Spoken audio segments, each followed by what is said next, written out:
That's just not good. Cut. Take 37. Hey there, folks. How you doing today? Welcome back to the channel. Please bear with any background racket that you might hear throughout this production. We're on location where life happens. There's stuff going on out there that can be heard in here. There's chickens, there's horses, there's cars, there's cement mixers across the road. There's all kinds of stuff. Just deal with the racket. Today's production is going to be fun. I'm laughing because I uploaded my teleprompter footage to the internet for about 10 minutes. So somebody out there nabbed it, and they're probably already making this video trying to get it out ahead of me. So if they beat me to it, Anyway, real quick shout out to the folks over at TriStar Trading. They made these t-shirts for Paul Harrell and his wife. All the proceeds from the sales go to them as they deal with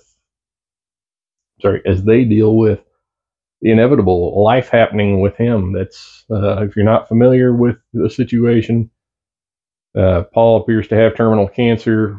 How long he has left with us is to be determined, but great guy, huge contributor to what it is that we do here. And the 2A community is not going to be the same without him. But in the meantime, if you want to show him some love, jump over to TriStar Trading, check out these t-shirts. I'll check and see if they still have them online. If they do still have them available, I'll put the link down below in the description of this video. So for like the half a dozen of you that saw the teleprompter footage, you may already know what this is about. For the rest of you that don't, this is one of our UFO, our unfiltered fans-only content productions that we do about once a month. This is something I do for the loyal viewers that watch all the nonsense that we put out here on the production.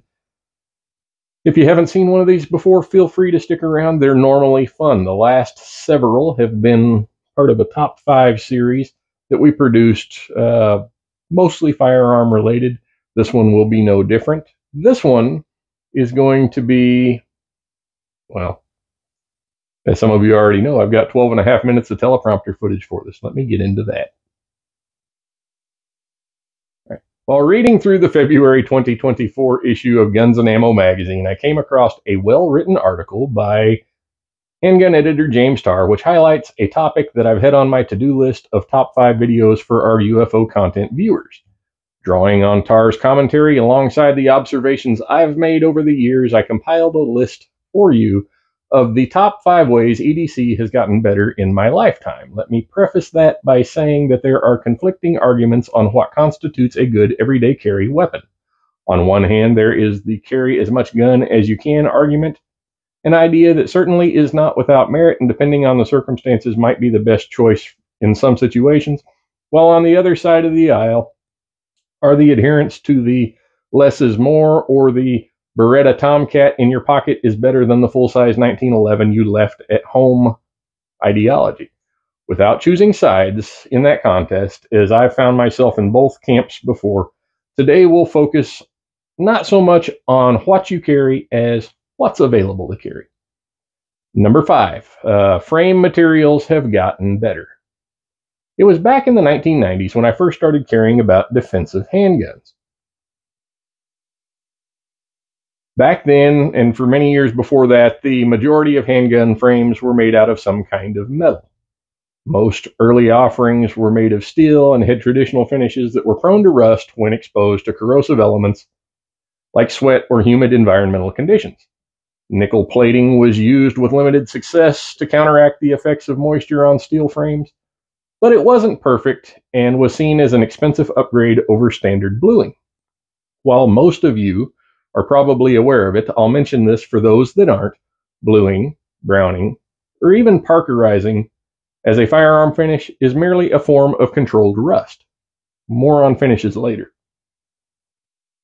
Some manufacturers of that era utilized stainless steel, which handled the corrosion issues, but did so at increased weight, as stainless steel is heavier than carbon steel, and at increased cost of material and cost of production, resulting in premium prices for those weapons.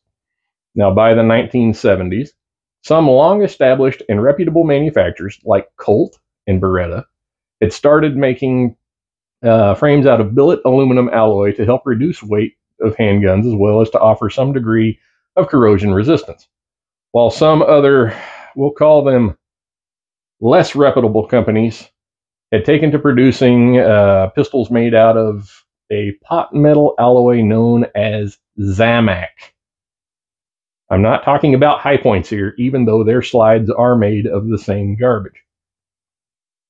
These offerings were crude castings of substandard material, resulting in poor quality products that were mostly available in small calibers, like 22s, 25 autos, maybe 32s, probably because the material that they were made out of is not well suited to full power cartridges. Simply put, there are reasons why a Walther PPK, a Beretta Tomcat, a Colt Mustang II command a premium today, while Jennings, Lorson, and the rest of the California Ring of Fire makers faded into obscurity. Later, premium alloys like scandium and titanium were used to some degree in an effort to reduce weight and make larger handguns easier to carry, but none of these metallurgical miracles came close to changing the game quite like polymers did. Gaston Glock's 1982 introduction of tactical Tupperware might not have been immediately received as the future of weapons as we knew them, but they have now stood the test of time. Polymer frames are lighter, more corrosion resistant than just about any alloy, while reducing the cost and difficulty associated with production of worked metals. It's hard to argue that the EDC world would not be what it is today if it weren't for polymer framed weapons. Moving on to number 4. Sights have gotten better. Whether it's your J-frame Smith or your 1911 A1 or your classic Browning high power, pistols of yesteryear had primitive sights that pale in comparison to what is available in the 21st century. The invention of tritium night sights have given us the ability to see our sights in the dark, increasing usefulness to our personal protection tools. Adding a red dot optic further increases choices available to folks that struggle with iron sights. Also, thanks to the internet and online tutorials, it is now easier than ever before for the end user, that's you or me, to make these upgrades themselves rather than relying on the local gunsmith whose waiting list might be 6 months long. Not only does this benefit the competent DIYer, but it also frees up the gunsmith to better serve those who aren't comfortable performing modifications themselves. Not all manufacturers of modern handguns provide quality night sight options as standard equipment. You know what I mean.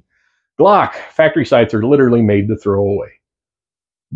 But most, specifically Glocks now, are simple to obtain, they're easy to change, they're readily available, and they allow the end user the option of setting their sights up to suit their preference. Number 3 on our list. Triggers have gotten better. This one's probably my favorite. I can remember well when DAO, or double action only triggers, were a thing. Before that, we had mostly hammer-fired guns that were single action, double action with a stupid heavy double action trigger or a sloppy single action trigger.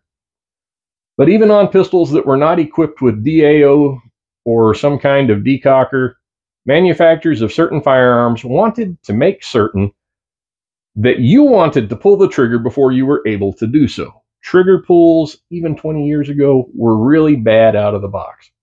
It took a lot of effort, and that did a little to promote accuracy. If you wanted anything better, you were stuck with single action cocked and locked like one of these two here, or some kind of revolver setup. But even the wheel guns, like my old Taurus 85 or my Charter Arms Bulldog Snubby, had horrible factory triggers that required competent tuning to correct.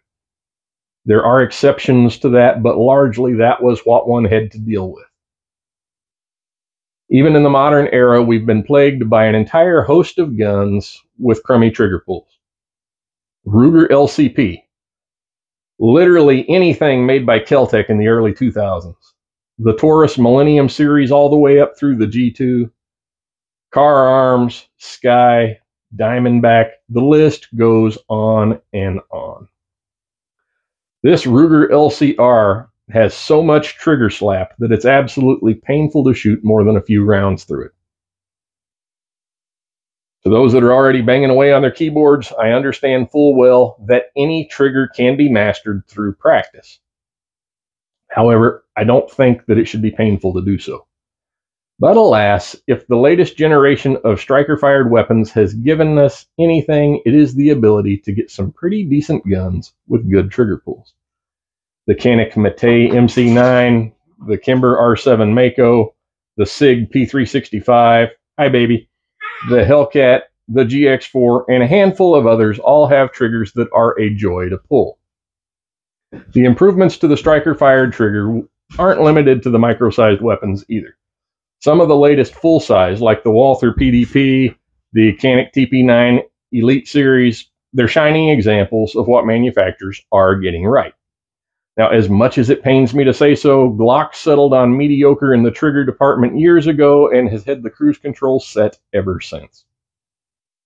On that note, I would like to mention, as we did earlier with sights, that the aftermarket support for triggers is better now than it ever has been before. Moving on to number 2 on our list, improvements in finishes. As we touched on earlier, firearm finishes used to be a deciding factor when choosing a suitable gun for carry, particularly in hot weather. I've destroyed a couple of guns just by sweating on them. Cerakote, Tenifer, nitrides, diamond-like finishes have all but made these concerns a thing of the past. I've carried Glocks, SIGs, Taurus, and others extensively without rust or corrosion becoming an issue. I will, however, call out the Ruger Max 9 as being the last modern handgun that I've had with a surface treatment that was prone to rust.